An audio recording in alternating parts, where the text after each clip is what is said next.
বাংলাদেশ কিনতে যাচ্ছে চীনের তৈরি মিসাইল। আতঙ্কে ভারত নিরাপত্তা আরো জোরদার করেছে। চীনের এই একটি অস্ত্র ভারতের নিরাপত্তা ভাবনা বদলে দিয়েছে।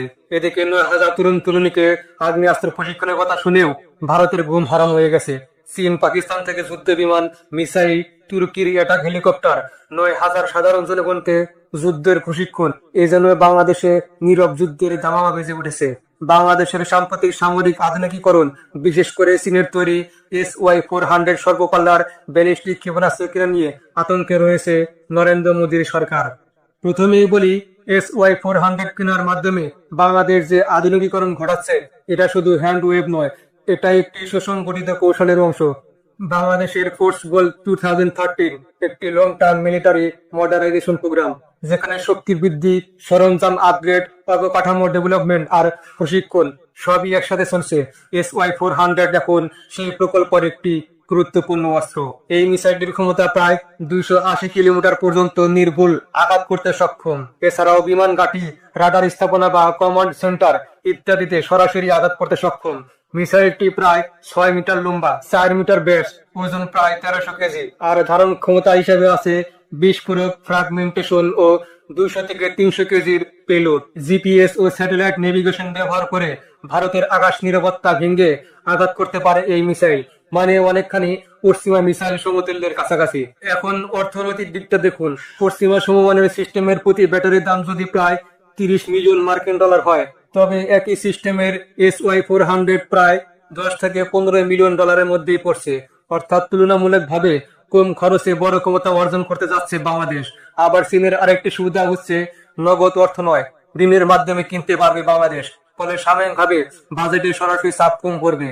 এটা কেনার মাধ্যমে শুধু অস্ত্র শস্ত্র দিয়েই বাংলাদেশ শক্তিশালী হচ্ছে না, চীনের সঙ্গে সম্পর্ক আরো গভীর হচ্ছে। চীনা প্রযুক্তি, লজিস্টিক ইকোসিস্টেম আর রক্ষণাবেক্ষণের নেটওয়ার্কের সঙ্গে বাংলাদেশ সেনাবাহিনীর সম্পর্ক গভীর হচ্ছে। এমনকি ভবিষ্যতে চীনের প্রস্তাবিত রক্ষণাবেক্ষণ হাব বা আংশিক স্থানীয় মেইনটেনেন্স সাপোর্ট স্থাপন হলে বাংলাদেশের সামরিক লজিস্টিক ও মেইনটেনেন্স ক্যাপাসিটি বেড়ে যাবে। অর্থাৎ শুধু আমদানি থেকে বের হয়ে রক্ষণাবেক্ষণ কেন্দ্র বা রিজিওনাল হাব হওয়ার সম্ভাবনা আছে। মিয়ানমার 2020 সালে SY-400 কেনার পর থেকে সেটা বাংলাদেশকে যে চিন্তিত করেছিল, সেটাই এখন উল্টোভাবে কাজ করছে। বাংলাদেশও SY-400 পেলে মিয়ানমারের সমপর্যায়ের ক্ষমতা অর্জন করবে। মিয়ানমার রাখাইন অঞ্চলে কিভাবে লজিস্টিক বিমান ঘাঁটি তৈরি করেছে, তার প্রতিকারে বাংলাদেশ ও কক্সবাজারের মতো স্থানে কৌশলগত স্থাপনা গড়ার সক্ষমতা পাবে। এটা একটি কৌশলগত ভারসাম্য তৈরি করবে। ভারত এই অবস্থাকে সহজ চোখে দেখছে না, কারণ SY-400 এর 280 কিলোমিটার রেঞ্জ ভারতের উত্তর পূর্বাঞ্চলের কিছু এলাকা ও শিলিগুড়ি করিডোরকে টার্গেটিং রেঞ্জে নিয়ে আসে, যেখানে ভারতীয় সরবরাহ রুট, গুরুত্বপূর্ণ বিমান ঘাঁটি ও লজিস্টিক হাব রয়েছে। তাই ভারতের তৎপরতা বাড়ছে। শিলিগুড়ি করিডোর সংলগ্ন এলাকায় বিমান প্রতিরক্ষা ব্যবস্থা বৃদ্ধি করেছে, অতিরিক্ত S-400 আকাশ প্রতিরক্ষা সিস্টেম মোতায়েন করেছে এবং রাফালের মতো উন্নত ফাইটার জেট মোতায়েন করেছে। সামরিক আধিপত্য বদলাচ্ছে। কেবল অস্ত্র কেনা নয়, বরং বাংলাদেশের ফোর্স গোল 2013, যেখানে 15 থেকে 30 বছর বয়সী যুব সমাজকে সেনা প্রশিক্ষণ দেওয়া হবে, ড্রোন প্রোডাকশন সুবিধা, বিমান ও ওয়ারহেড হ্যান্ডেলিং কেন্দ্র স্থাপনের পরিকল্পনা, এসব একসাথে কাজ করলে পরবর্তী দশকে বাংলাদেশ আরো সক্রিয় ভূরাজনৈতিক খেলোয়াড় হতে পারে। ইতিমধ্যে চীনের সহায়তায় একটি ড্রোন উৎপাদন কারখানা প্রতিষ্ঠার কথা বলা হচ্ছে এবং অবসরে কিছু আধুনিক সুবিধা উদ্বোধনের লক্ষ্যমাত্রা দেখা যাচ্ছে। সরকারের পরিকল্পনা হচ্ছে একটি প্রতিরক্ষা অর্থনৈতিক অঞ্চল গড়ে তোলা, যেখানে বিদেশি বিনিয়োগ, জয়েন্ট ভেঞ্চার ও টেকনোলজি ট্রান্সফার করে স্থানীয় উৎপাদন ক্ষমতা বাড়ানো হবে। লক্ষ্য হচ্ছে আমদানিকারক দেশ থেকে রপ্তানিকারক দেশে রূপান্তর করা।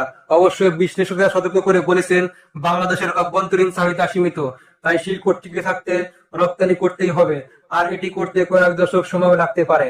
এখন প্রশ্ন আসে, ভূরাজনৈতিক প্রভাব কি হবে? এটা নির্ভর করবে বাংলাদেশের নীতি, ব্যবহার এবং কিভাবে এই সামর্থ্যকে কাজে লাগানো হবে, প্রতিরক্ষার জন্য নাকি প্রভাব বিস্তারের উদ্দেশ্যে। বর্তমান সরকার বলছে পুরোটাই আত্মরক্ষার কৌশল। তবু প্রতিবেশী দেশগুলো, বিশেষ করে ভারত, আতঙ্ক হয়ে তাদের প্রতিরক্ষাকে শক্ত করছে। দর্শক, আপনি কি মনে করেন SY-400 কেনা বাংলাদেশের জন্য একটি সুফল নাকি ঝুঁকি? ভারত, চীন, বাংলাদেশ, মিয়ানমার এই সূত্র বুঝে ভবিষ্যৎ কেমন দাঁড়াবে? কমেন্টে লিখে জানাবেন। ভালো থাকুন।